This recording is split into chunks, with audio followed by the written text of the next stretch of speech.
Selamat datang di Podcast ARC. Podcast ARC merupakan kanal distribusi pengetahuan agraria kritis dari Agrarian Resource Center dalam bentuk audio. Podcast ini didukung oleh CCFD Terre Solidaire. Selamat mendengarkan Podcast ARC.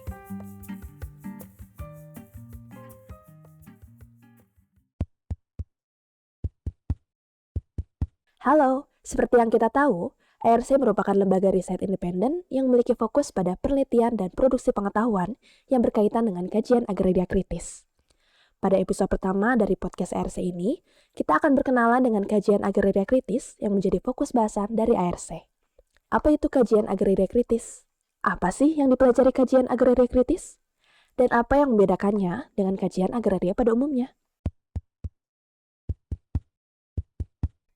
Namun, sebelum mempelajari lebih dalam tentang kajian agraria kritis, ada baiknya kita mengenal terlebih dahulu beberapa istilah atau konsep yang sering digunakan di dalamnya. Salah dua istilah yang akan sering kita jumpai adalah agraria dan tanah. Apa itu agraria? Apakah ia berbeda dengan tanah? Dua istilah itu sering dipakai bergantian, tetapi sebenarnya mereka berbeda. Istilah agraria yang berasal dari bahasa Inggris agrarian atau ager dalam bahasa Latin berarti wilayah tanah pertanian atau sepetak tanah yang di dalamnya ada tanaman, binatang, air, mineral, serta menjadi tempat tinggal komunitas pedesaan. Istilah agraria sendiri sudah dikenal sejak era Romawi kuno dan umumnya tidak hanya merujuk pada objek-objek yang ada di permukaan bumi, apalagi terbatas pada kegiatan pertanian yang ada di atasnya. Namun juga meliputi gagasan tentang pengelolaan wilayah dengan pembagian kuasa atas tanah. Pengertian semacam ini pula yang digunakan oleh Undang-Undang Nomor 5 Tahun 1960 tentang pokok-pokok agraria atau yang lebih dikenal dengan UUPA 1960. Pasal 1 ayat 2 UUPA misalnya menyatakan bahwa agraria adalah tanah, air, dan ruang angkasa serta kekayaan alam yang terkandung di dalamnya. UUPA juga mengatur soal bagaimana agraria tersebut dikelola, dimanfaatkan, serta diatur penguasaannya dengan tujuan untuk menyejahterakan seluruh bangsa Indonesia. Sementara itu, istilah tanah memiliki makna yang lebih sempit. Istilah tanah biasanya hanya merujuk pada sebidang lahan atau wilayah yang dimanfaatkan untuk berbagai kepentingan, salah satunya kegiatan pertanian. Dari sini kita bisa melihat bahwa istilah agraria cakupannya lebih luas dibandingkan istilah tanah. Dalam istilah agraria, terkandung pula unsur pembagian kuasa atas tanah, lahan, atau wilayah oleh orang-orang atau komunitas di satu wilayah tertentu. Secara garis besar, kajian agraria tidak akan terlalu banyak membahas aspek fisik tanah, melainkan fokus pada bagaimana tanah atau lahan tersebut dimanfaatkan secara sosial dan politik untuk pemenuhan atau pembentukan sumber penghidupan orang dan kelompok yang ada di sekitarnya. Jadi, dalam kajian agraria, istilah agraria lebih dimaknai sebagai hubungan antar orang atau sekelompok orang yang berkaitan dengan penguasaan lingkungan alam yang terbentuk akibat ketentuan-ketentuan budaya atau struktur sosial setempat. Ada dua kata kunci dalam pengertian tadi yang sekaligus menunjukkan keterkaitan kajian agraria dengan kajian ilmu sosial pada umumnya. Pertama, hubungan, dan kedua, ketentuan-ketentuan budaya atau struktur sosial. Kedua konsep ini punya hubungan sebab akibat. Di satu sisi, hubungan antar orang dan antar kelompok orang ditentukan oleh struktur sosial setempat. Namun, di sisi lain, struktur sosial di satu tempat juga sangat dipengaruhi oleh hubungan-hubungan antar orang dan antar kelompok. Hubungan sebab akibat ini berlangsung sangat dinamis dari waktu ke waktu. Artinya, ia tidak statis, ajak, atau permanen. Melainkan, ia akan mempengaruhi atau bahkan mengubah satu sama lain bergantung pada dinamika yang terjadi. Oleh karenanya, dalam kajian agraria akan banyak ditemui analisis sosial yang turut memperhatikan berbagai relasi atau hubungan yang berubah-ubah akibat dari perubahan struktur sosial masyarakat dalam upayanya untuk mengelola, memanfaatkan, dan mengatur lingkungan alamnya untuk keberlangsungan penghidupan. Nah, setelah mengetahui perbedaan antara konsep agraria dan tanah, serta mengetahui bagaimana kajian agraria berhubungan dengan analisis sosial, selanjutnya kita akan beralih ke konsep dasar lainnya dalam kajian agraria kritis, yaitu struktur agraria. Dalam memahami pembangunan pedesaan dan juga perkotaan, penting bagi kita untuk memahami struktur agrarianya terlebih dahulu. Pemahaman atas struktur agraria ini akan sangat berkaitan erat dengan pemahaman atas struktur sosial budaya dan struktur ekonomi politik. Struktur sosial budaya biasanya mengacu pada pola-pola interaksi sosial di dalam masyarakat yang relatif tetap atau stabil. Sementara itu, struktur ekonomi politik berkaitan dengan struktur yang di dalamnya berisi pengaturan tentang penguasaan atas sumber-sumber ekonomi dan hubungannya dengan relasi kuasa yang ada. Umumnya, struktur ekonomi politik bisa tercermin lewat 4 pertanyaan berikut ini. Siapa menguasai apa? Siapa melakukan apa? Siapa mendapatkan apa? Dan dikemanakan hasilnya itu. Apabila kita menengok ke dalam suatu komunitas pedesaan, maka akan nampak perilaku yang berbeda-beda di antara orang-orang dengan hubungan agraria yang berbeda-beda pula. Inilah yang dimaksud dengan struktur agraria. Bagaimana kita mengetahui struktur agraria di suatu komunitas desa? Kita identifikasi dulu kelompok orang yang ada di sana. Katakanlah dalam suatu komunitas pedesaan terdapat kelompok tuan tanah, penggarap tanah, pemilik modal, petani bertanah kecil, birokrat pedesaan, petani bertanah besar, dan seterusnya. Maka selanjutnya kita perlu melihat lebih jauh dan terperinci hubungan yang terjalin di antara mereka. Bagaimana misalnya hubungan antara tuan tanah dan penggarap tanahnya, hubungan antara pemilik modal di pedesaan dengan pekerjanya, hubungan antara petani pemilik tanah kecil dengan lintah darat, dan seterusnya. Secara umum, keseluruhan hubungan tersebut bisa dikategorikan menjadi hubungan di dalam dan di antara kelompok kelas orang-orang kaya dan orang-orang miskin.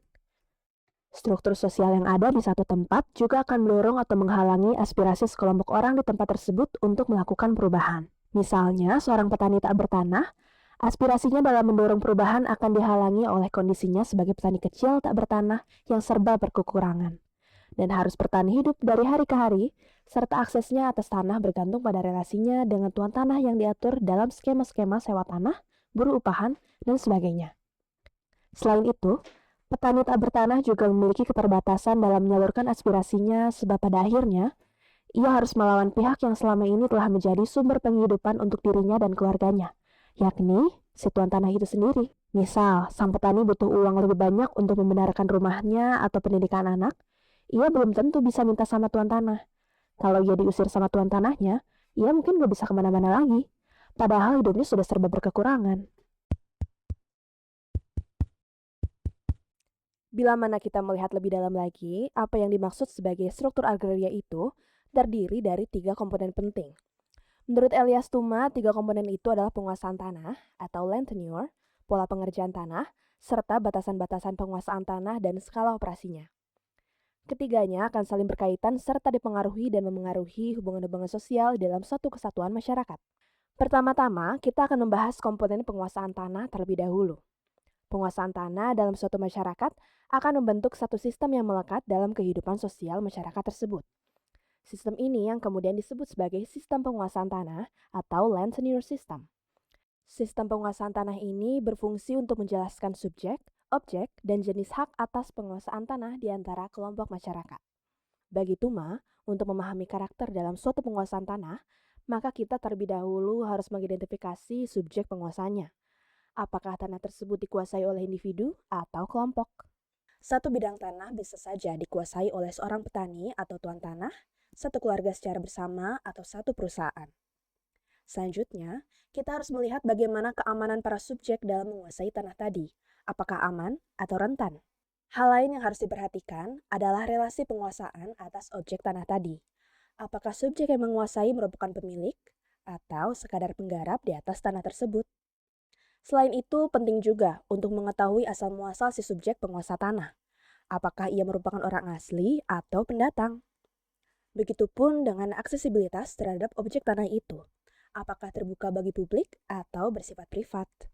Bakal beda ceritanya antara tanah yang milik seorang petani sederhana atau keluarga petani dengan yang punya tuan tanah dari luar kota yang punya tanah puluhan atau ratusan hektar.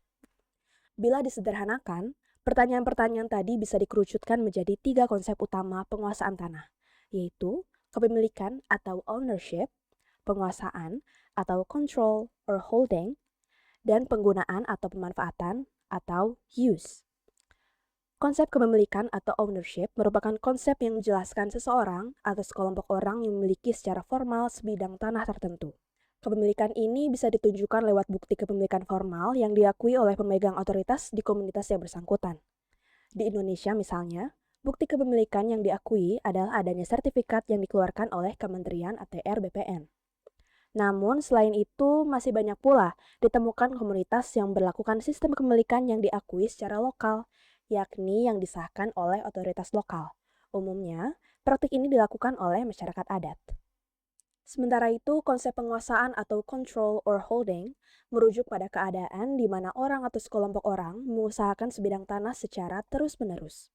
Berbeda dengan konsep kepemilikan yang lebih menekankan aspek de jure dari tanah, konsep penguasaan lebih menekankan aspek de facto pada tanah tersebut. Artinya, penguasaan bisa dilakukan dengan bukti kepemilikan atau bukti penguasaan yang diberikan oleh pemilik tanah, baik secara tertulis maupun tidak tertulis, atau bahkan dilakukan tanpa memiliki bukti tertulis maupun tidak tertulis dari pihak manapun. Penguasaan ini bisa dilakukan dengan berbagai cara, misalnya menyewa dari pemilik sebenarnya, mengusahakan tanah dengan skema bagi hasil, memiliki tanah dalam keadaan gadai, atau bahkan lewat aksi-aksi pembukaan lahan dan pendudukan tanah. Yang terakhir yaitu konsep penggunaan atau pemanfaatan, atau use.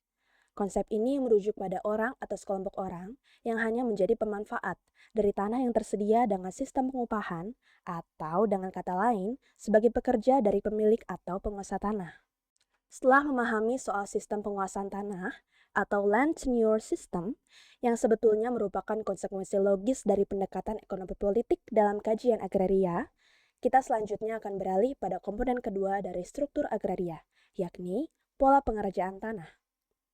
Seperti namanya, pola pengerjaan tanah ini akan berkaitan dengan cara-cara di mana tanah tersebut dikelola atau dikerjakan. Pola pengerjaan tanah tercermin lewat pertanyaan-pertanyaan berikut. Apakah tanah tersebut dikerjakan secara ekstensif atau intensif? Pola pengerjaan tanah juga akan berkaitan erat dengan kondisi ekologis. Jadi, apakah pengerjaan tanah cukup hanya dengan mengandalkan sistem alam atau diperlukan pembuatan sistem irigasi supaya hasil produksi bisa maksimal? Di sisi lain, apakah sudah dilakukan mekanisasi dalam mengerjakan tanah atau masih mengandalkan tenaga manusia dan hewan? Selanjutnya, apakah tanah tersebut dikelola oleh rumah tangga pertanian untuk pemenuhan subsistensi atau oleh korporasi dengan orientasi pada pasar? Komponen terakhir dari struktur agraria adalah batasan-batasan dan skala operasi penguasaan tanah. Komponen ini berkaitan dengan batasan-batasan yang berlaku di antara subjek orang dengan objek tanahnya. Sebagai pemilik atau penguasa tanah, maka seseorang dapat membatasi pihak lainnya untuk mengerjakan lahannya tersebut sesuai dengan skema yang sudah disepakati. Salah satunya, sewa. Skema sewa sendiri akan bermacam-macam bentuknya, apakah sewa tetap atau fixed, atau sewa berbagi atau share. Begitupun dengan alat transaksinya, apakah sudah menggunakan uang atau masih dalam bentuk in natura, misalnya berupa layanan-layanan dalam sistem kekeluargaan ataupun memberikan sebagian hasil produksi yang didapatkan. Berkaitan dengan aspek produktivitas yang menentukan skala operasi pengerjaan lahan, maka dapat pula ditentukan apakah lahan yang disewakan tersebut berupa hamparan luas atau consolidated, atau dalam lahan yang sudah dalam kondisi terpisah-pisah atau fragmented. Salah satu konteks penting kajian agraria adalah pranata sosial, atau dalam bahasa Inggris disebut social institution. Pranata sosial adalah norma, aturan, atau prosedur yang mengatur tindakan dan perilaku. Aturan-aturan tersebut juga sering disebut kelembagaan karena ia bisa terlembaga, yakni dilengkapi dengan sanksi-sanksi yang mengikutinya baik secara formal maupun informal. Pranata sosial adalah objek yang penting dalam kajian agraria karena ia membentuk konteks sosial yang menentukan sumber daya sosial, ekonomi, dan politik. Artinya, pranata sosial menentukan siapa berhak mendapatkan apa dan siapa melakukan apa. Misalnya pembagian kawasan hutan sebagai hutan lindung atau hutan produksi adalah contoh pranata sosial formal. Sedangkan, ketika ada sebuah kelompok masyarakat adat yang mata pencahariannya ada di sebuah hutan, mereka akan punya aturan-aturan tertentu dalam penggunaan hasil hutan, dan itulah contoh pranata sosial informal. Pranata-pranata sosial yang berbeda bisa saja berkonflik antara satu dengan yang lainnya. Ketika negara menetapkan suatu hutan yang didiami kelompok masyarakat sebagai hutan produksi, kepentingan masyarakat itu akan bertabrakan dengan kepentingan negara. Hal seperti ini akan terwujud dengan pertarungan antara aparat dengan kelompok masyarakat. Aturan-aturan formal kebijakan negara juga bisa saja bertentangan satu sama lain. Ketika sebuah perusahaan diberikan konsesi untuk membuka hutan tanpa kajian AMDAL misalnya, sudah terjadi pertentangan antara aturan lingkungannya dengan aturan tentang konsesi. Pada praktiknya, aturan pertanahan, kehutanan, dan ketentuan tradisional kelompok adat suatu kawasan dapat saling berbeda. Pihak-pihak atau aktor dengan aturan berbeda tersebut akan saling berlomba dan melawan yang lain. Inilah yang disebut kontestasi. Dalam memeriksa aktor-aktor, kajian agraria menggunakan konsep keagenan atau agensi sebagaimana ilmu sosial lainnya. Agensi adalah konsep yang mengekspresikan tingkat kehendak bebas dan kemampuan untuk bertindak sesuai kehendak bebas dari tiap agen atau aktor. Jadi, dalam pertentangan atau kontestasi, rakyat tidak melulu pasif dan negara tidak melulu paling berkuasa menentukan akhir dari suatu kontestasi. Tetapi, negara hampir selalu menjadi aktor dengan perhatian khusus dalam kajian agraria kritis. Karena negara memiliki banyak kewenangan yang mendominasi kehidupan bernegara, termasuk tanah dan sumber daya, dan membuat macam-macam aturan dengan mengatasnamakan kepentingan rakyat. Nah, tadi kita sudah mengulas bahwa kajian agraria kritis juga mengkaji sistem tenurial atau sistem penguasaan tanah, yaitu sistem yang bekerja untuk mengatur hubungan antara orang dengan tanah atau kekayaan alam dalam suatu wilayah. Sistem tenurial meliputi subjek hak, objek hak, dan jenis hak. Dalam hal ini, subjek hak adalah pemangku haknya, yakni orang atau pihak yang memegang hak. Sedangkan objeknya adalah persel tanah dan barang atau benda yang ada di atas tanah seperti gedung, mineral yang ada di dalam tanah, atau tanaman yang tumbuh di atasnya. Jenis haknya pun bisa beragam, tergantung dengan batasannya. Di antaranya ada hak milik dan hak guna. Kalau hak milik berarti kepemilikan atas suatu objek, sedangkan hak guna hanya berarti hak untuk menggunakan objeknya secara sementara. Hak guna sendiri banyak macamnya. Ada yang haknya hanya berlaku beberapa tahun, ada juga yang sampai puluhan tahun. Dalam hukum Indonesia juga misalnya ada hak pakai, hak guna bangunan, dan hak guna usaha. Nah, memerhatikan sistem tenurial bakal mengantar ke salah satu sorotan terpenting kajian agraria kritis, yaitu ketimpangan agraria atau ketimpangan penguasaan tanah.